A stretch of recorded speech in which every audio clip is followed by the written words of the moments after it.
አግብቷታል ባል አርጓታል መንፈሱ ኦሬዲ አነ ድፈልጦ ዛር ሓዳር ገይርላይ ትርቁስ መንፈሲ ተመሪዕዋይ ስለዚህ አቃሉ በአይቻታለው ሙላ የቀር አነ ይፈልጥ እዚ ይፈልጥ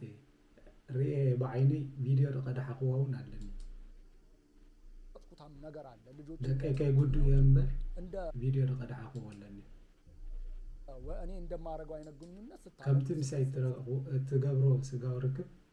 ከውም ክትገብር ክትሳዓም ተሳሳ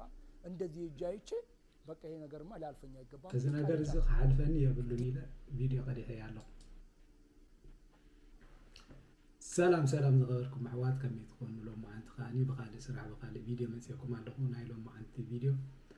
ኣነ ዝረኣኽዎ ቪድዮ ኣብ ዩቲዩብ ርእዮ ዝገረመኒ ዘደነቐኒ ከምዚ ኣሎ ድዩ ዘበለኒ ቪድዮ እንድሪአ ብጣዕሚ የተገሪመ በመሓርኛ ይርእዮ ቅድሚ 4 ወርሒ እማ ብዩቲዩብ ፅዒኖማ ኣነ ግን ትማሊ ብቕትማሊ ትማሊ ይርእየ በዓልቲ ቤተይ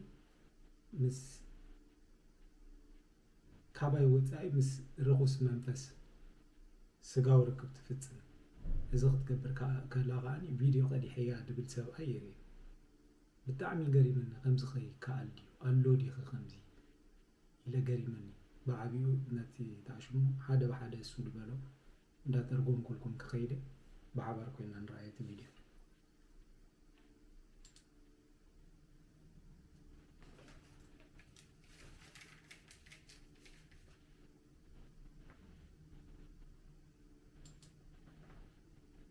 እሺ እሱ እንደይሆን ብዬ ነው ይሄን ያህል ጊዜ ስትኖሩ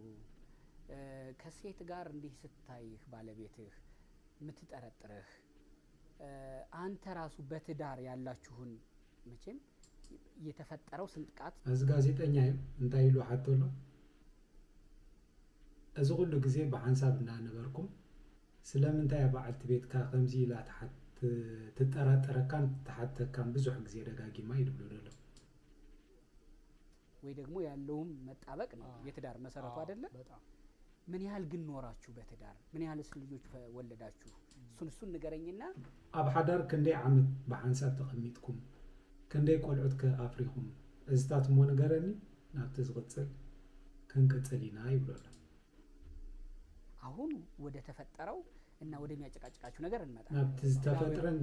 ጨቃጨቃኩም ዘሎ ናብኡ ክንመጽእ ኢና እና ባለቤቴ የተገናኘ ነው በልጅነት ኣነም በዓልቲ ቤተይን ዝተረኸብናሉ ኣብ ግዜ ንእስነትና እዩ እኔም ወጣት ነኝ 20 ዓመት ነው 18 ኣነ ወዲ 20 ዓመት ነይረ ንሳኻ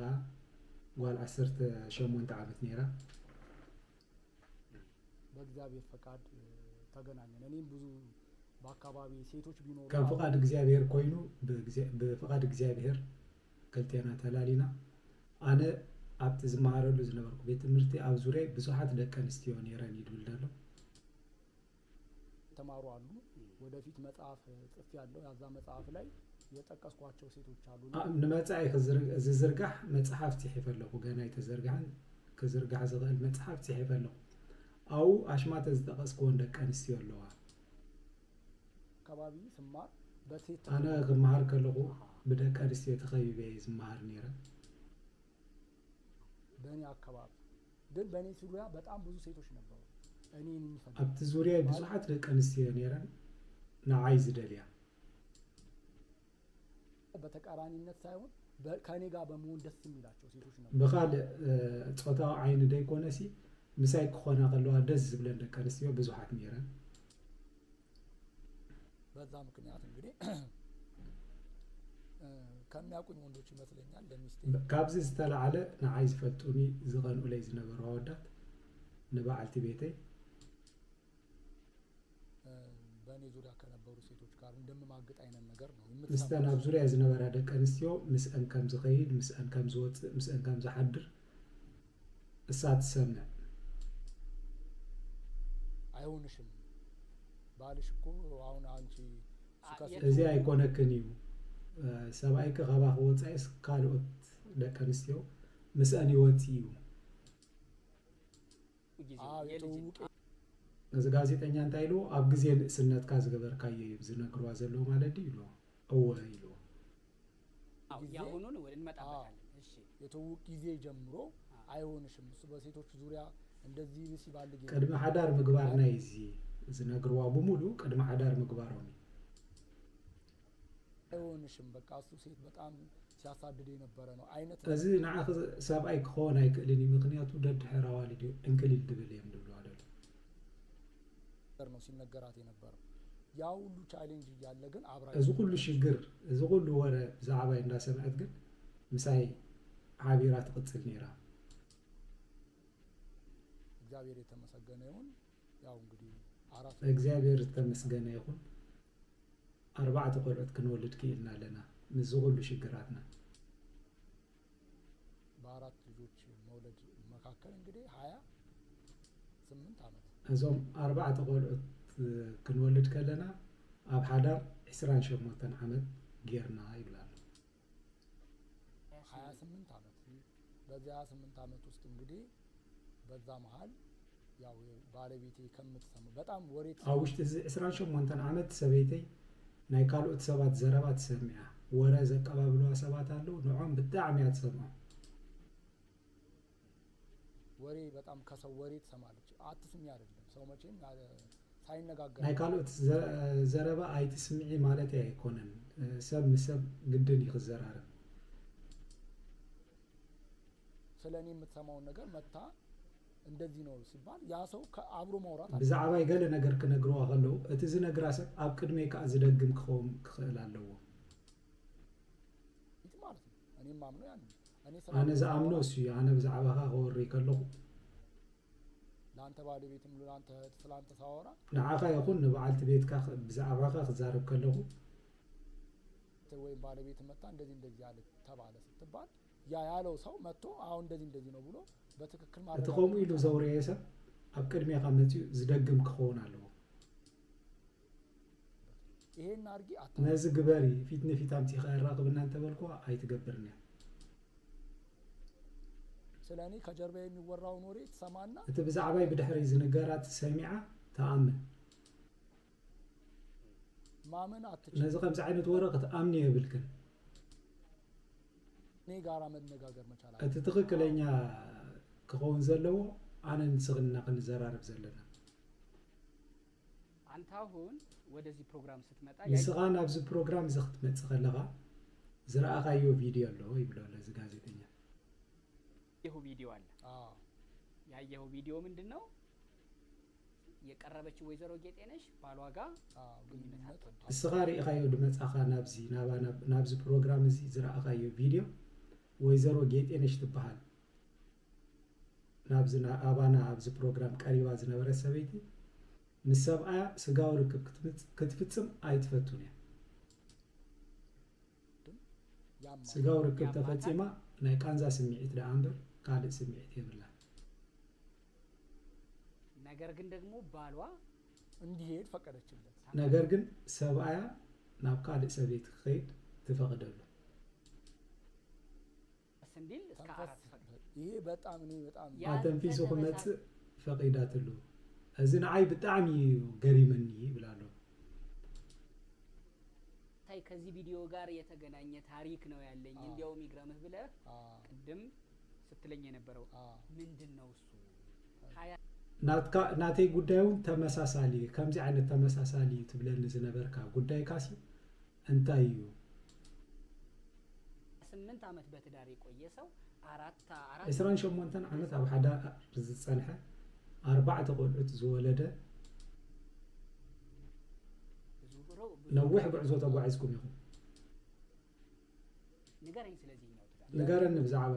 ሓዳርካ እንታይ ሽግር ኣጋጢምካ ለየው ምንድነው ካየችን ሴት ጋር ሁላ ነው ናተይ ዝፍለይ ከዓ ምዝራእየኒ ሰብያት ጠርጥረኒ እዚ ናተይ ዝብል ዝተፈልየ ድገብሮስ ምዝራእየቶ ሰብያት ጠርጥረኒ አብሮ ከሄደ ሰው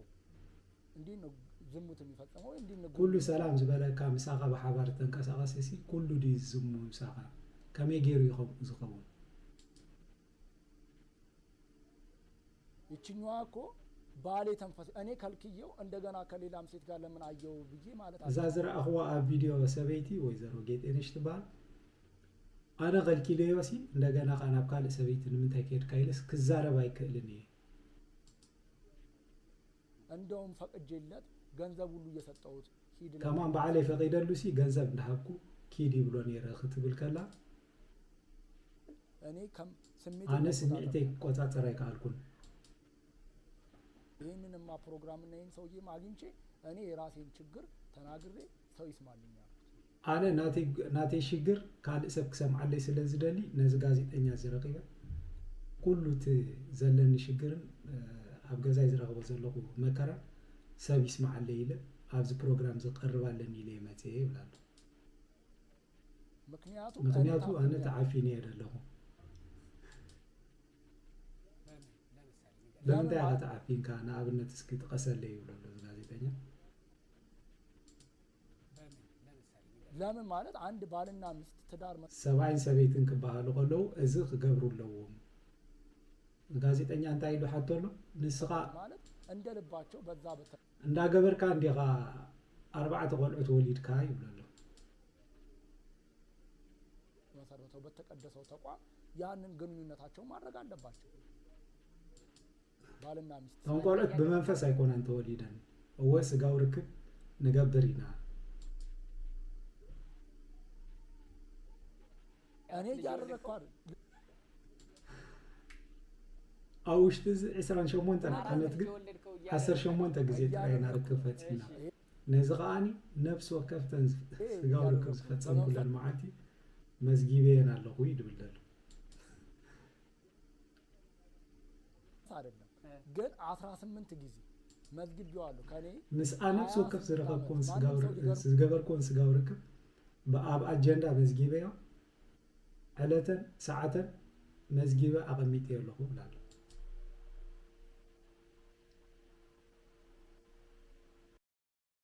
مو يشلا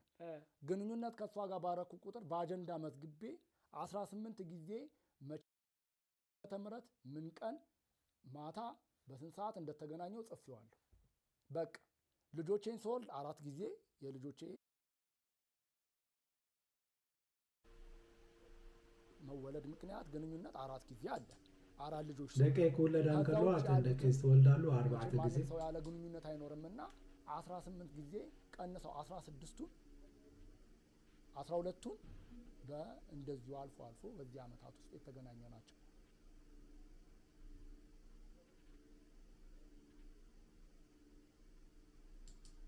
በጀካተና 4 እንደቀይ ተወልዳሉ 10 ተቀልተ نيرنا استراقبنا يعني زي أوش إسران شوف مثلا عم استفتنا سجاور كبير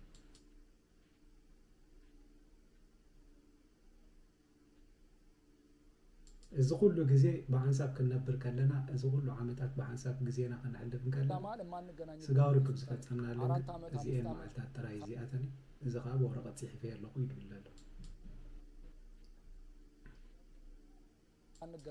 أمون جوزي سجاور كبزين في تسمرلو 4 عامات 5 عامات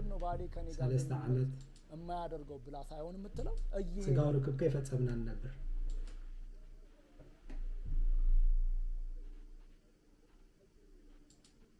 سبعي سي سلم أمون جوزي سبعي سلم انتايو مساي سجاور كب كفتم زيد اللي إلى ديكون تشغل سي نابكال سب نغدي إلى ترترني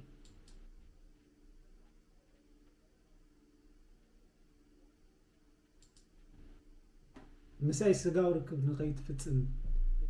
ويكاني نعاي بقال تاشو تترترن مقنياتي شجراس اللي تفلتي ولا لا حسب سنة بزعبات شجر كسيل كاترد عني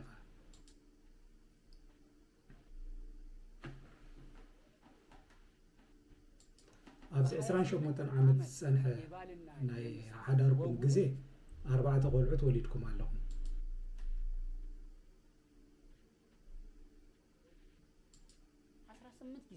أمونغوزي إسران شمونتن عمد أتي نايسو أي سبيتن وقعي دموهن لك إن دا إثيوبيا أسر شمونتا جزيت رايحهم ركفتينكم ግንቦት 20 ኢህአዴግ እንደገባው ነዘኻኒ ልክ ከምናይ ኢትዮጵያ ታሪክ መጋቢት 24 ዶክተር አብይ ወደ ስልጣን ግንቦት 10 ኢህአዴግ ከም ዝኣተው መለስ ዜናዊ መጋቢት 24 ዶክተር አብይ ናብ ስልጣን ከም ዝኣተው ከም ዝመጸ በ3 አድዋ ድል እንደዛ መዝገበ መለስ ዜናዊ ነዓሰ ገለመለ ከም ዝሞተ ናይ አድዋ ዓወት ብ23 ከም ተፈጸመ ከምኡ ገይረ መዝጊብ ያለሁ ብላል ማለት እኔ ይሄንን ነገር ሳወራ ያዘ እዚ ታሪክ እዩ ናይ ህይወቴ አካል ስለዝኾነ መዝጊበ ሒዜ ያለሁ ሰዎች ሽማግሌ ቅድም ስነግር የነበረው በእኔ አካል እዚ ነገር እዚ ክዕልል ከለኹ ሐዘን ስማዓኒ በሩ ጋዜጠኛ ሰፈር ሰዎች በስም አትጥቀስ ስላል ብዙሓት ሽማግሌታት ኣብ ዙርያ ይዘለው በሽማቶም አይተጸዋዕዮም ስለዝበልካ ነበር አሽማቶም ከኔ ጋራ የለፉ የደከሙ ይህን ትዳር እንደ ተዝጽዋዕም አይበተን ደስ ዝብለኒ የለፉ ሰዎች አሉ ምሳይ ዝደገሙ ዝራሃሱ ነበሩ የሚያውቁት እዛ ሐዳር ከይብተን የኔ ችግር ታውን ቆይ 18 ቀኑን ነው ዝደገሙ ሰባት አሉ ጊዜ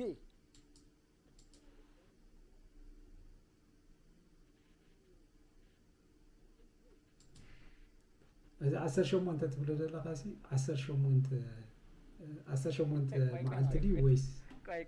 እንታይ ይመስሎ 18 ጊዜ ዝብለካ ዘለኹ ብላሉ ቤቴ በቆጣጠር አቅቶኝ ነው ነገርየው ግን ሲሪየስ ነው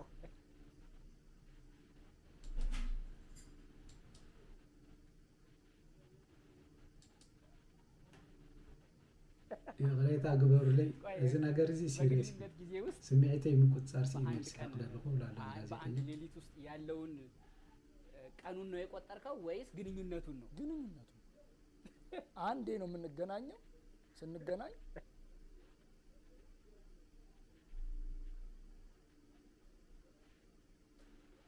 ያለውን ቀኑን ነው የቆጠርከው ወይስ ግንኙነቱ ነው ቆይ በግንኙነት ጊዜ ውስጥ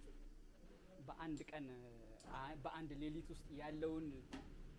ቀኑን ነው የቆጠርከው ወይስ ግንኙነቱን ነው ግንኙነቱን አንዴ ነው የምንገናኘው ስንገናኝ ያቺ ቀን እጥፋታለሁ እስከ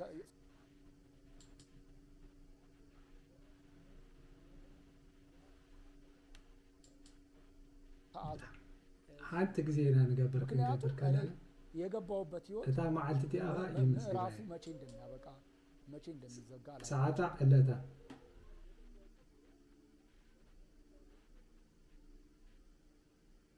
ሮች ሊገጥሙ ምክንያቱ አነ ዘአተው ህይወት ምዕራፉ ማዓስ ከም ዘጽው ትሽግር ማዓስ ከም ዘበቅ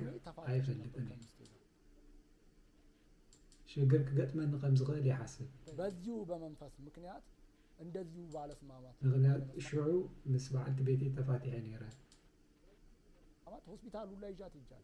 ጤና ጣቢያ ይጄ አባላዘር በሽታ በምክንያት እዚ ርኩስ መንፈስ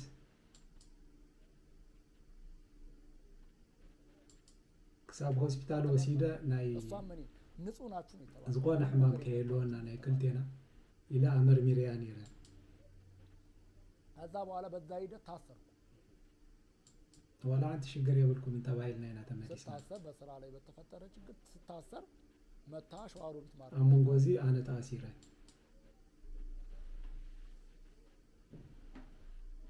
እናቴን ይዛ መታ ኣብ ስራሒ ብዘጋጥመኒ ሽግር ምስ ተኣሰርኩ ክሳብ ሸዋሮቢት ዝበሃል ቦታ መፅያ ለፍቺ ምክንያት የሆነው ምንድነው ሴት ጋር ትሄድ ነደይን ደቀይን ሒዛ መፅያ የቅሬታ ሓቲታትኒ አንተ አርፋ አትቀመጥም ንፍትሕ ምክንያት ዝኾነ ግን ናብ ካልኦት ደቂ ኣንስትዮ ትኸይድ ኢኻ እዩ ኧረ ተይ አሁን በትዳር ውስጥ ንስኻ ዓሪፍካ ብሓደ ኮፋይ ትብል ኢኻ ሌላ ሴት ጋር ትሄዳለህ ጤና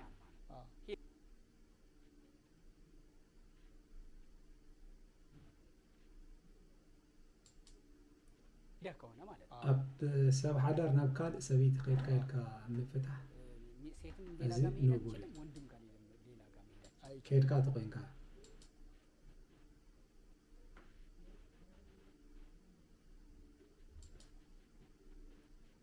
حدار دحر جيرك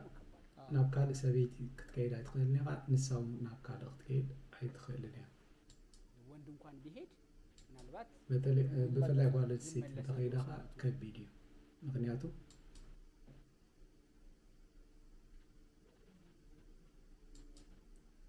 እትወድ ዳህር ከይዱ ይኖራል እሱም ብሩክ ኣብቲ ዝኸዱ ኣጥኒሱ እዩ ዝመለስ ታጓል ግን ደቂ ሒዛያት ዝመለስ ሲመጣው አርግዞ አይመጣም ሴት ብትሄድ ደግሞ ከባድ ነው የሴቱ ከባድ ነው ግን ደረጃ ለመውጣት አይደለም ወንድ ኣብዚ ግን ክንዛረብ ከለና ደረጃ ክነውፃ ኣይኮነን ታጓል ትኺድ ትወዲ ትረፍ ትወዲ ይኺድ ታጓል ትረፍ ኣይኮንና ንብል ዘለና ሁለቱም ውግዝ ነው ክልቲኦም ናብ ካልእ ሰበይቲ ሰብኣይ ናብ ካልእ ሰበይቲ ሰበይቲ ናብ ካልእ ሰብኣይ ክኸዱ እዚ ብእምነት ኮነ ብካልእ ዝተወገዘ እዩ በሃይማኖትም በባህልም በወግም ስለዚህ አንተ ትከለክልሃለች መዝግበህ ይዘኸዋል በህይወትህ ትልቅ ክንውን ተፈጸመ የምትለው ከሚስት ጋር 18 ስለዚህ ንዓኻ በዓልቲ ቤትካ ትኽልክለካ እተን ስጋው ርክብ ዝፈጸም ካለን መዓልታት 18 መዓልታት ግን መዝጊብካ ሒዝከና ኣለኻ በታሪክ ይሄ በጣም የሚገርም ነገር ግን ደግሞ ትሄዳለህም ደግሞ ትልሃለች ግን ከአናብ ካልእ ትኸይድ ኢኻ ኸኣ ትብለካ የምሰማው ከኔ ምን አተ ዘፈንም አለ ከኔ ምን አተ ነው ማለት ይሄ ካባይ እንታይ ሲኢንካ ኢኻ ትብል ደርፉን አለ ብለዱ አንተ ግን ደግሞ እየከለከለች ነው ግን ደግሞ ንዓኻ ግን እንዳኸልከለትካ ኢኻ ከምኡ ትብለካ አይደለም እስኪ ንገረኝ በደንብ በጣም ግን ካን ምንታይ ናብ ካልእ ሰበይት ትኸይድ ኢላ ኸኣ ትዛረበካ ሰው ተመልካች ይፈረደው አዚ ዘጨንቅ እዚ ተዓዘብቲ ይፍረድዎ የማያቀኝም ተመልካች እንዲፈርደው አንደኛ ዝፈልጠንን ዘይፈልጠንን ተዓዛቢ ይፍረደኒ በዛ ላይ ወጣት ነኝ ያው አራት ልጆች ፈጥር ያለው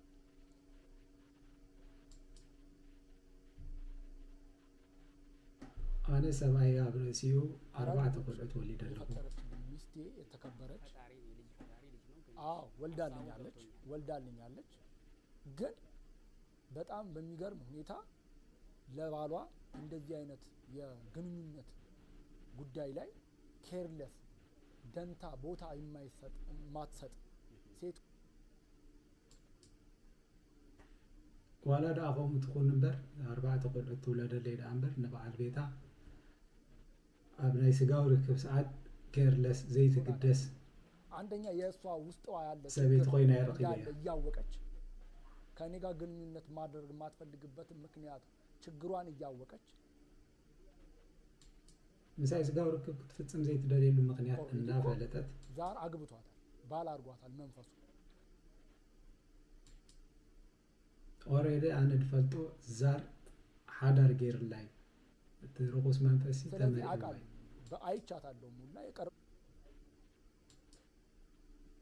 أنا يفلت أزي فلت رئي بعيني فيديو قد حقوه ونادم عند دكاي كاي قدو يمبر فيديو قد حقوه ولا كم تمسي تقبرو سقاو ركب كم قتقبر كتساعم عند ذي جايتش بقى هنا قرما لا الفنيا يقبان بيك أرجعها إذا نقدر زق حلفني يقولوني فيديو قد يحيالله ዋናው ቁም ነገር የኔ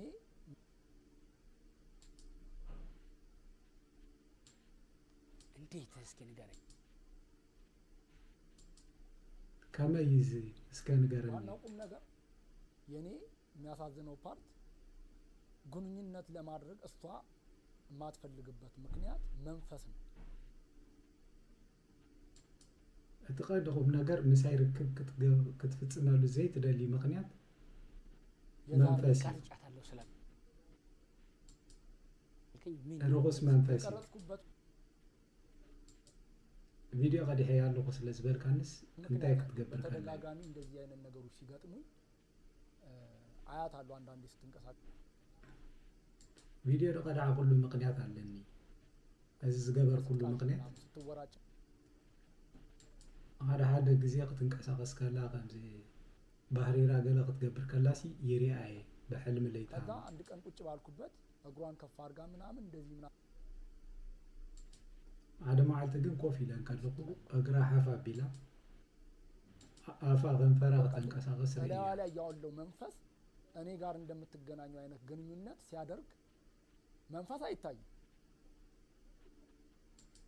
መንፈስ አይራይኒ ግን ኣብ ልዕሊ አቆይኑ ልክ አቀምት ምሳይ ስጋው ርክብ ክትፍጽም ከላ ላይ ያለው መንፈስ እንደኔ ለዋ ላይ ወጥቶባት ሲገናኛት ቀርጫታል። መስኡ ርክብ ክትፍጽም ከላ ቪዲዮ ቀዲህ ያለው ስትል እግሯን ወደ ላይ አድርጋ ምናምን ቀርጫታል። ይሄ የሚታይ ነገር ነው። ወደፊት እግዚአብሔር ባለ ጊዜ የሚታይ ነው። ይሄንን መናገሩ ብቻ ይበቃል።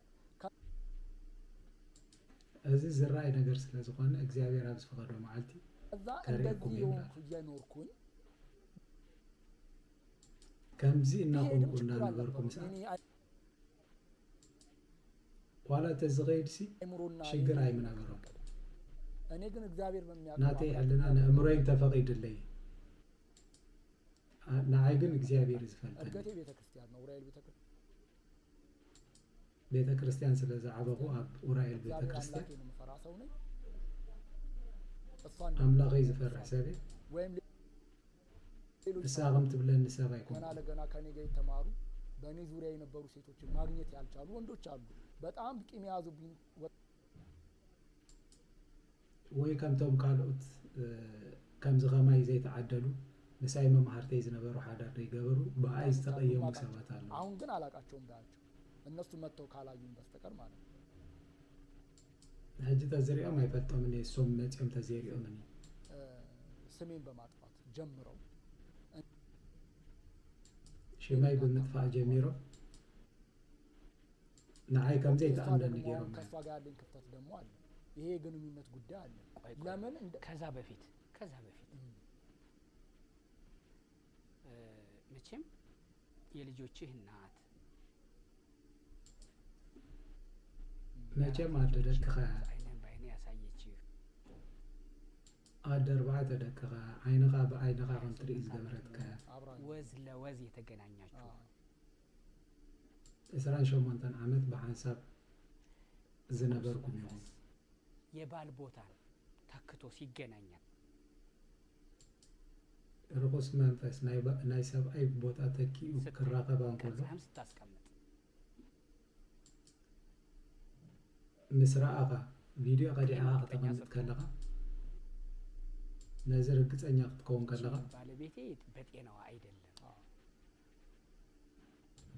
እዛ በዓልቲ ቤተይ ብጥዕና አይኮነትም ባለቤቴን ሰይጣን ቀምቶኛል ብለህ ንበዓልቲ ቤተይ ሸይጣን መንጥ ለመፍትሄ ምን አደረግክ አንተ? ንፍታሕሲ እንታይ ጌርካ እስኻ? በጣም አመሰግናለሁ። አባ ግርማ የሚባሉ አሉ ጎሮ ስላሴ አባ ግርማ ዝበሃሉሉ አብ ጎሮ ስላሴ ዝበሃሉ እሳቸው ጋር ይዣት ሄድኩ። እዛ ሄዳ ናብኡ ሒዘያ ኸይደ እዛ አስጓራት አብኡ ኸይዳ ወፂላ መንፈስ ተዛሪቡ የእሳቸው ጋር የሚሰራው ተአምር ይሄ ነው የሚባል አይደለም። አሁን ኬድካ ተአምር ተትሪዮ ከምዚ ለኸዛረባ ይከልኒ ሴቶችም ይወጣሉ እንደኔ አይነቱም ይወጣል። ሴቶችም ወጣቶችም ሁሉም በብዛት ሴቶች ናቸው። መንእስያት መፁ ዓበይትና አሽቱ በብዝሕ ግን ደቂ አንስትዮ ይወጡና ያጓራሉ። መንፈሱ ላያቸው ላይ ይወጣና እንደዚህ ነበርኩ እንዲያርጊያት ከከሌ ከአባቷ ተመንፈስ ቆጻለን ኮሎ ከምዚ ነረ ከምዚ ኮይነ ነረ ካብ አባያ መጽያ ካብ ደያ መጽያ ካብ አባያ ከራማ ካያቷ ዛናተ ያጂ ካብ አባያ ሒዝዋ የሚገርም ነገር ዛርም ይባላል። ተተኸው ዝገብራ ዝነበረ ዛር ዝበሃል ይብላል። አጎቷ ጋር እየኖረች